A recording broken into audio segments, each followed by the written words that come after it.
savez qu'il existe sur internet une sorte de laboratoire pour développeurs web où tous les jours des choses plus farfelues et incroyables y sont développées? Non, vous le saviez pas. Aujourd'hui, on va jeter un œil à ma sélection personnelle des trucs les plus stylés qui y ont été développés en 2022. Et je vais me faire le malin plaisir de garder pour la fin les plus impressionnants. Et je dis pas que le début de la vidéo sera à chier, vous avez compris quoi. Alors lui, je l'ai mis de côté parce que ça en jette. C'est toujours cool, un petit truc qui se passe avec le curseur de votre souris. Là, l'effet, il est un petit peu vénère, ça pourrait prendre un petit peu la tête sur une page entière. Mais par contre, juste sur une section de page ou juste sur le héros banner de votre page, c'est-à-dire quand vous arrivez sur votre site, avoir cet effet qui se met en branle, ça peut être stylé. Lui, je vous l'ai mis parce que c'est intéressant. Ça m'est déjà arrivé dans ma carrière de faire un effet comme ça de chargement autour d'un bouton. J'avais pas fait comme ça, je m'étais un peu galéré de ouf. Le plus simple, ouais, c'est d'utiliser une transition SVG qui va vous faire évoluer la border tout autour de votre bouton. Vous voyez, pour ce mini bouton, il y a tout ça de SVG. Vous le mettez pas partout, mais à certains endroits clés de votre site, ça peut être stylé d'avoir ce bouton. Changing Face Rating. Alors lui, je l'ai mis de côté parce que ça m'a rappelé le challenge CSS à l'aveugle que j'avais fait avec Basti UI. C'est Basti qui m'avait défié à reproduire son interface là. J'en avais chié de malade. Et ce projet m'y a fait un petit peu penser. Regardez ce qui se passe. Alors là, c'est très intéressant parce que c'est un seul smiley qui va transitionner en plusieurs états et la transition est faite en CSS si je ne m'abuse. C'est left eye, right eye, on a un petit peu tout ce qui se passe là. Tout est fait avec des clip paths qui évoluent avec le temps. Et pour la bouche, c'est les border radius qui évoluent avec le temps. Franchement, c'est smart et ça permet de capter des petites notions de CSS avancées assez intéressantes. Donc petit projet intéressant à diguer. Après, de vous à moi, je trouve que le résultat est immonde. Genre, je trouverais ça dégueulasse d'implémenter ce slider sur un propre site que je gère. Mais la prouesse technique est stylée. Parametric Spider. Alors, je trouve ça génial. Je trouve ça trop cool. Mais par contre, qu'est-ce qui pousse un développeur à le matin se lever et se dire tiens, qu'est-ce que je vais bien pouvoir coder aujourd'hui? Bon sang, mais ça coule de source. Je vais coder une araignée, bien sûr, bien sûr. Non, je vois pas le chemin intellectuel qui te pousse à ça, mais j'adore. J'adore parce que tout ce qui est loufoque, tout ce qui est goofy, comme diraient les Anglais, ça me plaît. Et quand il y a beaucoup d'énergie qui est dépensée dans un truc goofy, je suis très heureux. Lui, je vous l'ai mis de côté parce que c'est un effet qui peut être intéressant. Avoir un texte arrondi comme ça qui va tourner autour d'un bouton, c'est mignon, ça marche très bien. On le retrouve sur pas mal de sites et ça peut être un effet intéressant à avoir dans votre toolkit, donc je vous l'ai mis. Et je vous ai mis particulièrement celui-là parce que je le trouve très joli et très mignon. Elastic Accordion Jazzap. Alors lui, je vous l'ai mis parce que j'ai moi-même reproduit ce genre d'effet pour un de mes challenges CSS cette année. Il n'y avait pas cet effet de wobbling là qui est assez stylé, qui m'aurait pris d'ailleurs beaucoup plus de 45 minutes à faire. C'est fait avec Jazzap, c'est très cool, ça permet de se faire la main sur Jazzap. C'est une bibliothèque essentielle si vous voulez faire du front-end un peu évolué avec des animations un peu stylées. Vous voyez, il n'y a pas énormément de code, hein, donc vous pouvez le disséquer tranquillos. Il n'y a pas beaucoup de JS, il n'y a pas beaucoup de CSS et il y a très peu de HTML. Donc franchement, c'est un effet qui vous apprendra beaucoup, que vous pourrez reproduire facilement et qui ne demandera pas trop de compétences à comprendre. C'est ce qu'on appelle dans le jargon un low hanging fruit, un fruit de l'arbre qui pend assez bas. C'est-à-dire que vous l'attrapez facilement, vous le mangez facilement, ça vous a pas pris beaucoup d'efforts et ça vous a apporté beaucoup de plaisir. C'est cet effet.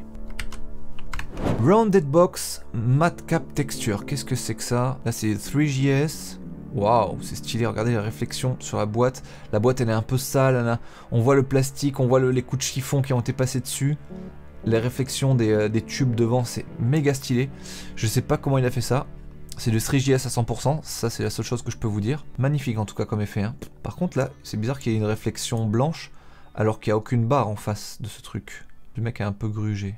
Splendido! Animated Bottom Bar Experiment, avec que des CSS transition only. Tout ce qu'on va voir là, c'est fait avec grosso modo que du CSS.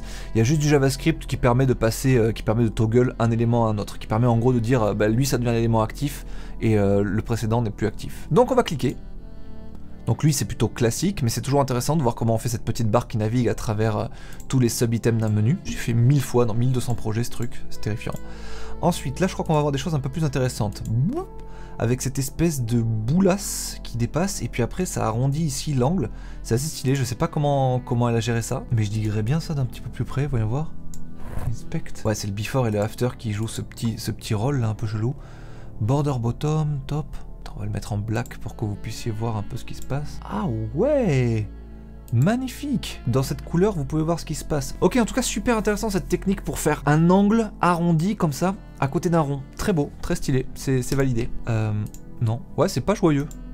Ça reste toujours intéressant, mais c'est pas joyeux. Ça doit utiliser la même technique, hein. Donc il y a un rond, puis après l'angle comme ça qui s'arrondit. Très très cool cet effet, je suis très content de l'avoir découvert. J'espère que vous êtes content de l'avoir découvert avec moi. Mettez un pouce bleu sur cette vidéo si c'est le cas, et dites dans les commentaires, je suis très content de l'avoir découvert avec toi, Benjamin Code. Faisons ça plus souvent. Et oui, à chaque fois que vous me voyez retourner sur ma liste des trucs, vous voyez cette page qui est une recette de focaccia, parce que j'ai envie de faire une focaccia, j'en ai jamais fait de ma vie, et ça a l'air délicieux, et à Malaga, le pain est vraiment pas bon. Donc j'ai envie de faire un pain un peu stylé, pour manger les bonnes choses qu'ils savent faire à côté. Et donc je vais faire une focaccia à maison. Focaccia, regardez comme ça a l'air bon la focaccia. Et oui, je ferme pas cet onglet parce que j'ai dans mon frigo une pâte de focaccia qui est en train de gonfler pendant 12 heures. Et donc du coup, dans 12 heures, je retournerai sur cette recette pour poursuivre la création de ma focaccia. C'est insupportable, les gens qui parlent comme ça tout le temps. Allez, on continue. Bien entendu, dans la liste des trucs les plus stylés qui sont sortis en 2022 dans ce même laboratoire, mais qui a son propre site dédié pour le coup, tant l'effet il est incroyable, on a cet effet de carte shiny Pokémon qu'on a déjà couvert sur la chaîne. On a essayé d'aller très loin dans l'explication de cet effet sur la chaîne, c'est une vidéo qui nous a beaucoup plu. Allez la voir parce que c'est vraiment hyper intéressant. Et les mecs qui inventent ce genre de trucs, je sais pas comment ils font. Où ils trouvent le savoir, où ils trouvent le temps, où ils trouvent l'énergie, le besoin de faire ça, je sais pas. C'est magique. Vous avez des milliers d'effets shiny sur les différentes cartes et tout. Allez-y voir. Alors, j'ai mis celui-là de côté pour que vous puissiez capter un peu ce que c'était la méta en 2022. C'était vraiment ces trucs avec des glows comme ça, là, sur des interfaces un peu glacis, genre du vert, avec des effets de gradient un peu stylés. Ça, on en a vu beaucoup cette année. Et donc voilà, vous avez ici un code pen, un exemple pour le reproduire vous-même de votre côté si vous voulez. Et pour essayer de diguer un petit peu. C'est un peu technique, vous voyez, juste pour un bouton, tout le merdier qu'il y a, c'est énorme, mais on n'a rien sans rien. Et puis vous voyez que il y a de belles choses là-dedans. Stripes, alors lui m'a fait mourir de rire, en plus de m'avoir appris des choses.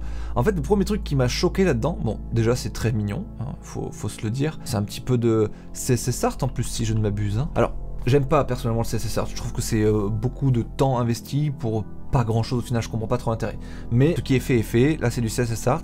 Et ce qui m'a choqué, c'est l'espèce de filter, le truc qui crépite comme ça, je trouve ça trop stylé et j'ai aucune idée de comment c'était foutu. Donc j'ai un peu digué et en fait je me suis rendu compte qu'il y avait un truc qu'ils appelaient SVG Filter. Attends, c'est ici. Squiggle Vision, je pense que c'est exactement ça. Et donc c'est du filter qui prend l'ID d'un SVG et donc ça vous le retrouvez dans le code ici. Boum.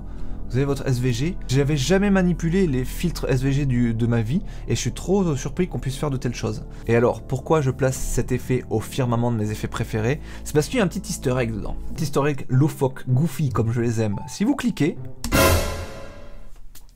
vous avez le cul du chat. C'est pas magnifique? Et alors, je comprends pas trop l'animation parce que apparemment c'est juste le truc qui se retourne. Donc en théorie, vous avez un chat qui est juste une boule avec une tête d'un côté et le fion de l'autre. C'est une drôle d'anatomie pour un chat. Mais why not? Why not? Tu bouffes, tu chies. Ça ressort par le même tube comme ça qui est aligné. Go, go, go, Johnny, go, go. Je suis trop refait parce que récemment j'ai accroché un petit crochet sur le côté ici qui me permet de prendre et de poser ma guitare juste en tendant le bras. C'est un régal absolu, je suis trop refait. C'est ce genre de petites optimisations de votre bureau quotidien qui vous donne de plus en plus l'impression d'être dans votre cockpit et d'être bien dans votre environnement de travail. Et ça, l'accès simple à la guitare, moi ça me... Oh! Et en plus ça ajoute un petit peu de peps au décor YouTube. Ah, lui je lui mets la palme de l'effet le plus mignon de la journée. Hop, vous scrollez, vous scrollez, vous scrollez, vous scrollez, et puis à un moment vous arrivez au footer, il est content de vous voir et ça repart à zéro, quelle tristesse. Il a l'air si déprimé. Là, il fait « Oh, ça arrive, ça arrive, ça arrive, on y est, coucou !» C'est une histoire émouvante en 5 secondes. C'est triste à mourir.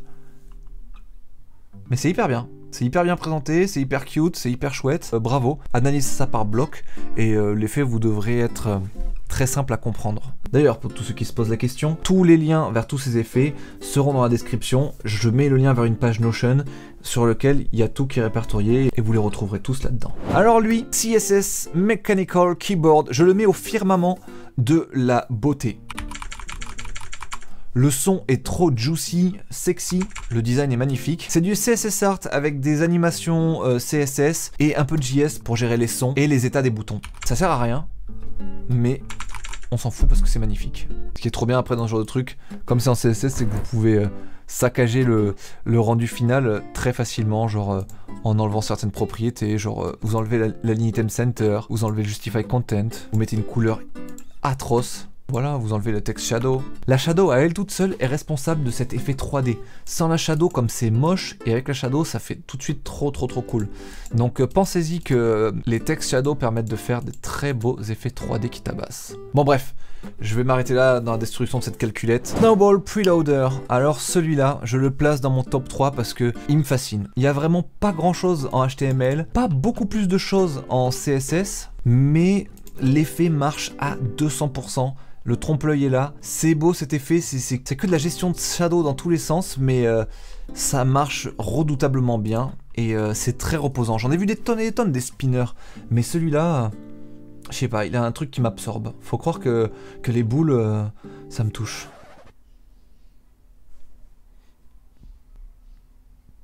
Next. Scrolling Rainbow. Celui-là, c'est un des plus jolis à mon sens.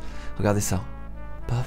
Comme c'est beau, tu scrolls et t'as cette espèce de forme arc-en-ciel qui se déplie sous tes yeux, c'est magnifique. Et alors ce qui semble fou, c'est que tout est généré via du code, et il n'y a pas tant de code que ça.